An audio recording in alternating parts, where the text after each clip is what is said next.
Tout le monde déjà nungu bandi ko soit ne bandi entre bata wera na batu ya héritier. Bazo wele là pourquoi wera te date les 4 bango de bata qui les 3. Biso on s'est posé des questions. Oh. Et comme il y a reçu na pour ani poto bino bali boza batu moko. Wera te les 4 héritier les 3. Bon potana héritier l'accepte que ba spiritas va à 40 té. Ba da rebelle nde ba finga que ba spiritas va à 40. Quand on peut voir l'acceptation que génération Bexo existe à solo. Parce que na bino nyo surtout boté ba concerne moi de JE mutuku do ko siliki za faire. Parce que faire attaquer déjà liboso tout le 11. Mais siliki était pourquoi il est trop à l'aise parce que na l'équipe bango tout na ba fan. Na l'équipe wera na ba fan, na l'équipe retient na fan, na l'équipe kofi na ba fan mo bondonde ko loba. Il est à l'aise. Mais côté wera na nani ba swana na moni ko kakola l'équipe na TV. Pour nous expliquer le dossier parce que comment que moi bien te babi wera héritier déjà orange quota ba yokana ali souté na monnaie ka ko l'équipe à Franck Stéma ameka ko expliquer non mutamtana ba fan na ye boy to landa explication mais quelque part bo comprendre que bato ba tâtonner bazo lia munoko bazo tout munoko qu'est-ce qui se passe et là konye ezole ka ya solo mois de juillet mois de vérité Wera, les 4 na Bruxelles, na Forêt Nationale, héritier les 3 dans celui de Paris. Héritier, c'est le moment de concentration, il y a un danger. Enfin que jour wana, vous avez reçu, vous avez échecté le quoi d'homme de Paris, vous avez échecté le quoi là, il concerne à Bruxelles, bah ni là on peut le quoi bah ni là concerne Bilbao. Parce que Ndewera vous avez un grand danger parce que vous avez soutenu moi mingeza wera scène musicale sur salata moi 4000 personnes parce que wera yaki to ba tikeli au monde d'homme de Paris to moni 1100 to moni 800 personnes piaka lobe soit BBC concert roi David a BBC Robino BBC Doudou Kibinda bango tout ba embrouiller concert ti de Gaulle bango ba okende direct pour da bana ba biloko na nzoto cette fois-ci l'artiste a pu changer de stratégie à travailler dans tout, à Tchemaïele, à Boye Koma, oh boy, vraiment faire rigolo là, merci beaucoup Nayo, na Moussala, ça. Parce que tout le monde va miser sur visa, tout le monde demande sur visa. Nous nous sommes posé des questions, Manda vraiment, Manda ne pèse pas face à faire, mais Manda a sur visa. A eu une affaire, trentaine de visas, tout le monde qui est dans le pont, on remettre yango. On n'a pas compris, est-ce que Ouéram Tassé là qui est démarche ou bien Yémom Tassa là qui. Manda a suivi un visa. On s'est posé des questions pourquoi pas faire un visa.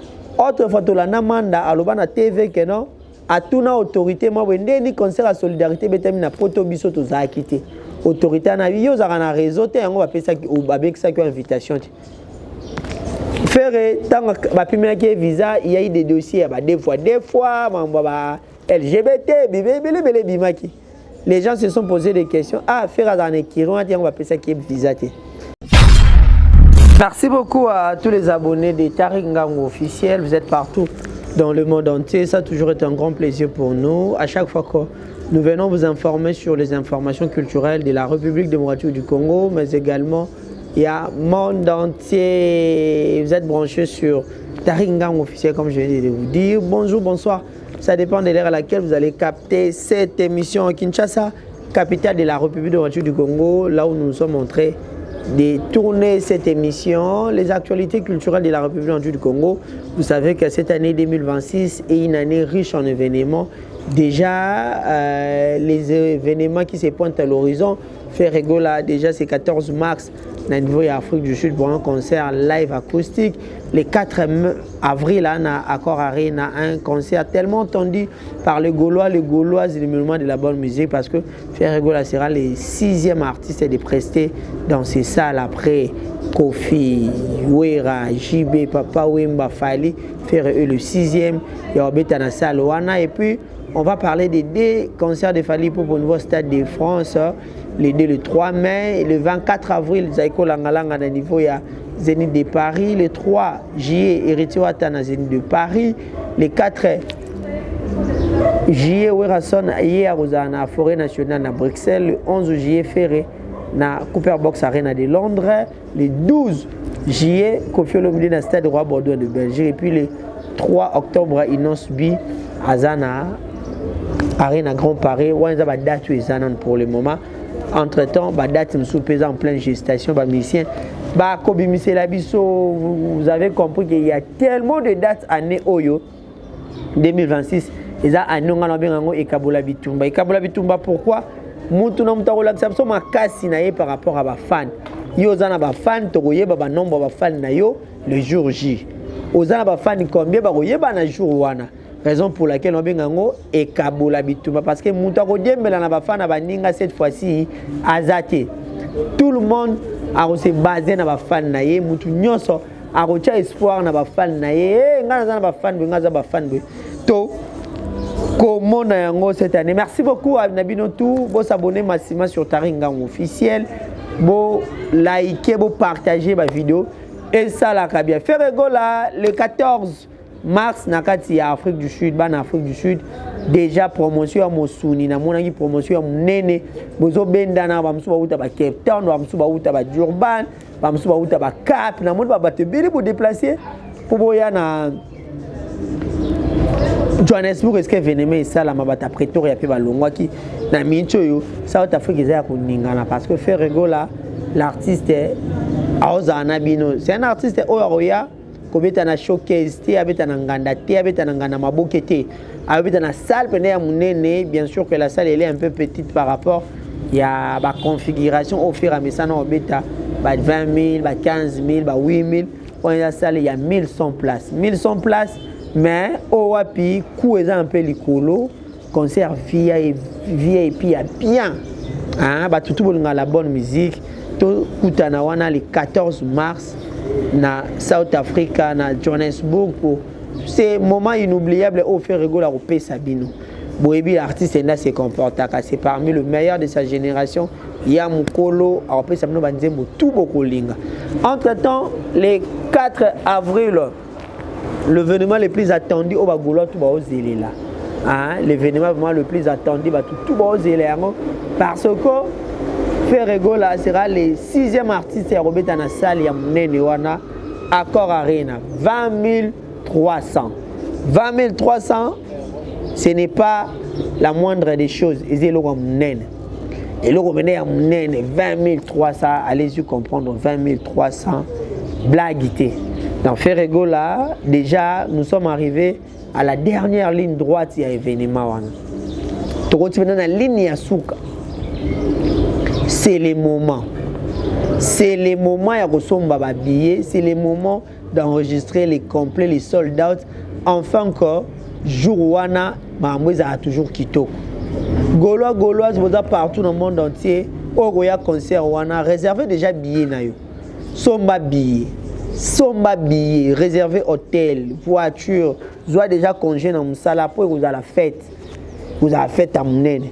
Vous avez à Bruxelles, à Paris, à Lyon, à Lille, à Rennes, à Clotilde Bondo, à Afrique du Sud, à Hollande, à Pays-Bas, à Allemagne, à Italie, à Suisse. Tout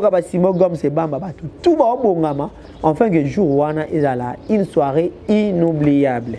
Raison pour laquelle tu aussi ngabino bosomba ba billet. Bosomba ba billet déjà fait moi ngamba ba rideau té. Ayemba ba rideau pamba éliminé. Donc bola que ça bena que mobondo c'est du réel. Mobondo c'est du réel. Achetez vos billets pour faire rigoler Ariana Orchestre au complet. Au complet, bah tout osé la jour on a bon monde à bango. Quand je dis il viendra avec son orchestre au complet, bah tout osé la bon monde.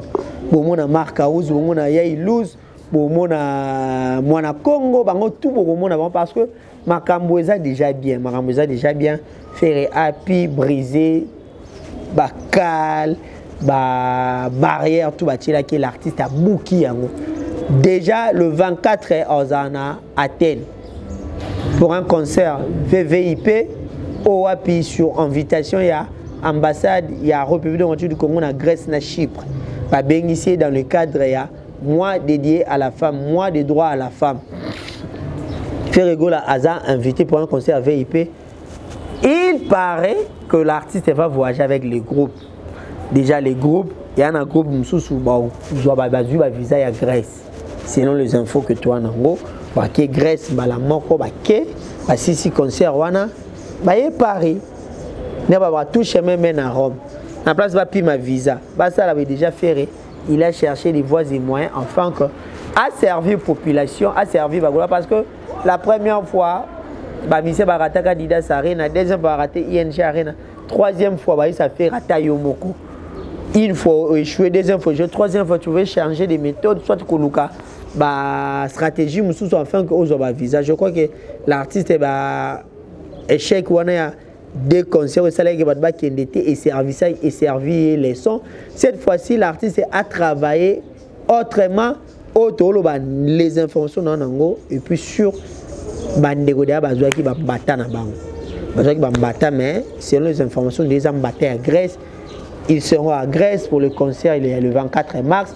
Après ils vont rejoindre Paris sans compter au débat dans 3 à 4 à 5 ans na bango et à na ba Nzoto bango qui directement tel que Ferrari Igor Lubasa autre représentant encore une fois nos sincères condoléances à autant que père de papa naé tous qui wana matanga bomona ki ba image à travers votre chaîne Taringang officiel tozaki na bandeko belé ba mati de gol bango qui direct pour da bana ba biloko na Nzoto. Cette fois-ci l'artiste a pu changer de stratégie a travaillé na mutu a tchemayele aboye koma oh boy vraiment faire rigoler. Merci beaucoup na yo na musala ozo ça parce que tout le monde va miser ba visa, tout le monde manda ba visa. Nous nous sommes posé des questions. Manda vraiment manda ne pèse pas face à faire mais manda a ba visa a une affaire ba trentaine de visas. Tout le monde qui na le pont a oira de oira remettre yango on n'a pas compris est-ce que oira mtasi la ki ba démarche ou bien yimo mtasa la ki mais manda a ba visa. On s'est posé des questions, pourquoi pas faire un visa. Autre fois, tu as manda à l'obana TV que non, à toute autorité, moi, ni concert à solidarité, mais tu as poto biso tous à quitter. Autorité en avis, vous avez un réseau, on va faire ça avec ça une invitation. Faire tant que visa, il y a eu des dossiers, deux fois, LGBT, bimaki. Les gens se sont posé des questions. Ah, faire un équiron, on va faire ça qui est visa. Voilà, on peut dire également aujourd'hui que Manda, entre guillemets, pas continuer dans le système, il y a un visa. Non, là je ne confirme pas, c'est juste une façon de loba. Par rapport à Lobaki, c'est pour dire que Manda Koutou a eu un visa. Tant que Manda Koutou, il n'y a pas de Manda, tu ne peux pas te mêler, non. Et après, c'est par rapport à poids, il y a une affaire. Parce que faire accord à Rennes à 20 300, l'une des plus grandes salles en Europe. Les mandats il y a 800 personnes. Mais il y a 30 billets visa. Donc, les Gauloises, vous en avez mis Kimia. Cette fois-ci, mon bondo sera au rendez-vous. Mon bondo sur tous les plans. Mon bondo roya. N'a musicien. Bino peut me représenter mon bondo et ça la bien. Et ça va bien. Biso to va dans souci que bah musicien tout bas là pour payer ça ma cam. Sur tout le monde va te voir bah moi na Congo. Bah on est ça déjà bien.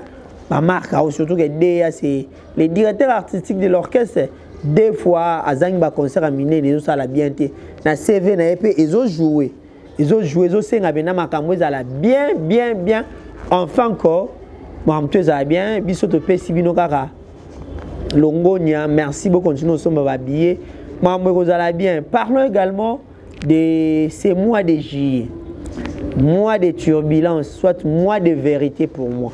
Mois de juillet, plusieurs concerts dans mois en Europe. Héritier les 3 à Zénith de Paris, ou les 4 na Forêt Nationale à Bruxelles, faire les 11 na Cooper Box Arena à Londres, Kofi les 12 na Stade Roi Baudouin de Bruxelles. Tout le monde déjà nous bandi ko soit les bandits entre bata ouera na batuya héritier. Bazo oué là pourquoi ouera té date les 4 bango de bataki les 3. Biso on s'est posé des questions. Oh et comme il y a reçu un apport à niveau de bilan, il y a battu mort. Où est les 4, héritier les 3. Bon, potana, héritier l'accepte que Spiritas va à 40 c'était. Va à rebelle, ne va finir que Spiritas va à 40. Quand on peut voir l'accepte que génération Bexo existe à solo. Parce que na bilan nous surtout pour te concerne en mois de juillet, nous devons encore aussi les affaires. Parce que faire déjà liboso tout le 11. Mais c'est qui pourquoi il est trop à l'aise parce qu'il a l'équipe en tout n'a pas fan.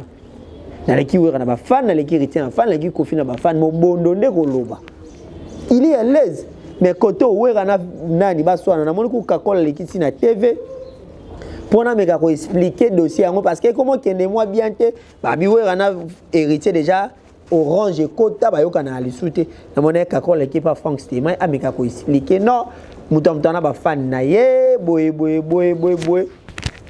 to landa ki explication mais quelque part bo comprendre que bato ba tâtonner bazo lia lia munoko bazo tuta munoko qu'est-ce qui se passe et là konye ezole kaya solo mois de juillet mois de vérité wera les 4 na Bruxelles na forêt nationale héritier les 3 na Zénith de Paris héritier ngana osenga yo c'est le moment ya concentration yo sama mwa danger afin que jour wana aux en a reçu tous en échec le quoi d'homme de Paris aux en a échec le quoi là il concert à Bruxelles ba ni la ngopete le quoi ba ni la concert à Bilbao parce que ndewe raté vous avez un grand danger parce que vous soutenez moi mingeza wera scène musicale sur salata moi 4000 personnes parce que wera yaki to ba tikeli au monde d'homme de Paris to moni 1100 to moni 800 personnes Piaka Lobeso BBC concert Roi David a BBC Robino BBC Doudou Kibinda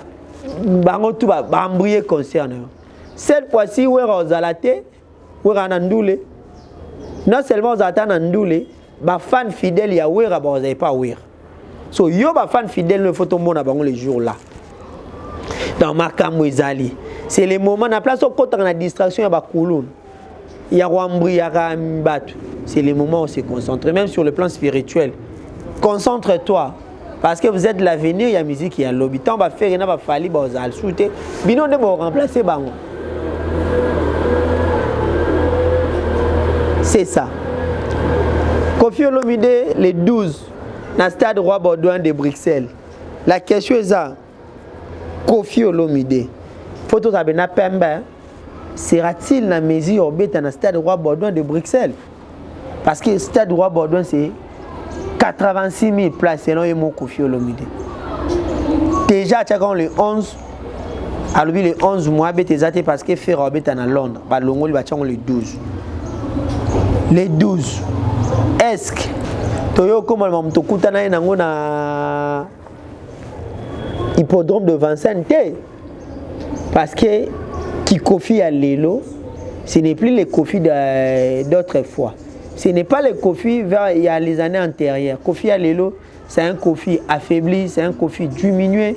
Bande mona ba wera un wera affaibli, un wera diminué, un gibé affaibli, un gibé diminué.